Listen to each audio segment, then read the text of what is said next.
మనందరి జీవితాల్లో కష్టాలు, అవసరాలు వస్తూ ఉంటాయి. డబ్బు కావాల్సి వస్తుంది, అనారోగ్యం వస్తుంది, ఏదో ఒక సమస్య మనల్ని బాధ పెడుతూ ఉంటుంది. అప్పుడు మనం ఏం చేస్తాం? మనకు తెలిసిన వాళ్ళను సహాయం అడుగుతాం, లేదా అప్పు చేస్తాం, లేదా మన శక్తికి మించి ప్రయత్నించి అలసిపోతాం. కానీ మనుషులను ఎవరిని ఒక్క రూపాయి కూడా అడగకుండా కేవలం ఆకాశం వైపు చేతులెత్తి ప్రార్థన చేసి వేల మంది పిల్లల ఆకలి తీర్చిన ఒక గొప్ప దేవుని సేవకుని కథ ఈ రోజు మనం తెలుసుకోబోతున్నాం. ఆయన కథ వింటే మన విశ్వాసం రెట్టింపు అవుతుంది. దేవుడు ఎంత గొప్పవాడో, మన ప్రార్థనలకు ఎలా జవాబిస్తాడో మనకు స్పష్టంగా అర్థమవుతుంది. ఆయన పేరే జార్జ్ ముల్లర్. ఈ పేరును మీ జీవితంలో మర్చిపోలేరు. ఎవరు ఈ జార్జ్ ముల్లర్? ఈ కథ మొదలైంది దాదాపు 200 సంవత్సరాల క్రితం. 1805వ సంవత్సరంలో జర్మనీ దేశంలో జార్జ్ ముల్లర్ పుట్టాడు. చిన్నప్పుడు ఆయన అస్సలు మంచివాడు కాదు. అబద్ధాలు చెప్పేవాడు, దొంగతనాలు చేసేవాడు.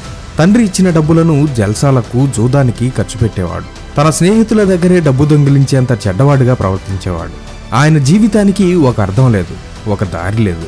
అయితే ఆయనకు 20 ఏళ్లున్నప్పుడు, అంటే 1825వ సంవత్సరంలో ఒక స్నేహితుడు ఆయన్ని ఒక ఇంటిలో జరిగే చిన్న ప్రార్థనా కూడికకు పిలిచాడు. ఇష్టంగానే వెళ్ళాడు జార్జ్ ముల్లర్. అక్కడ కొందరు మోకాళ్ల మీద ఉండి కన్నీళ్లతో దేవునికి ప్రార్థన చేయడం చూశాడు. ఆ సమయంలో ఆయన హృదయంలో ఏదో తెలియని శాంతి, దేవుని ప్రేమను అనుభవించాడు. ఆ ఒక్క రాత్రి ఆయన జీవితాన్ని పూర్తిగా మార్చేసింది. దొంగగా, అబద్ధికుడిగా ఉన్న జార్జ్ ముల్లర్ తన జీవితాన్ని పూర్తిగా దేవునికి సమర్పించుకున్నాడు. యేసుక్రీస్తును తన సొంత రక్షకుడిగా అంగీకరించాడు. అప్పటి నుండి దేవుని వాక్యం చదవటం, ప్రార్థన చేయటం మొదలుపెట్టాడు. తన పాత జీవితాన్ని పూర్తిగా వదిలేశాడు. కొన్ని సంవత్సరాల తర్వాత జార్జ్ ముల్లర్ ఇంగ్లాండ్ దేశంలోని బ్రిస్టల్ అనే పట్టణానికి పరిచర్య కోసం వెళ్ళాడు. అది 1830 కాలం. అప్పుడు ఆయనకు పెళ్లి కూడా అయింది. ఒకరోజు ఆయన బ్రిస్టల్ వీధుల్లో నడుస్తుండగా ఒక దృశ్యం ఆయన హృదయాన్ని ముక్కలు చేసింది. తల్లిదండ్రులు లేని ఎంతో మంది చిన్నపిల్లలు చిరిగిన బట్టలతో, ఆకలితో వీధుల్లో అడుక్కుంటున్నారు. వాళ్లకు ఉండడానికి ఇల్లు లేదు, తినడానికి తిండి లేదు, ప్రేమించేవాళ్లు అసలే లేరు. వాళ్లను చూసి జార్జ్ ముల్లర్ కన్నీళ్లు పెట్టుకున్నాడు.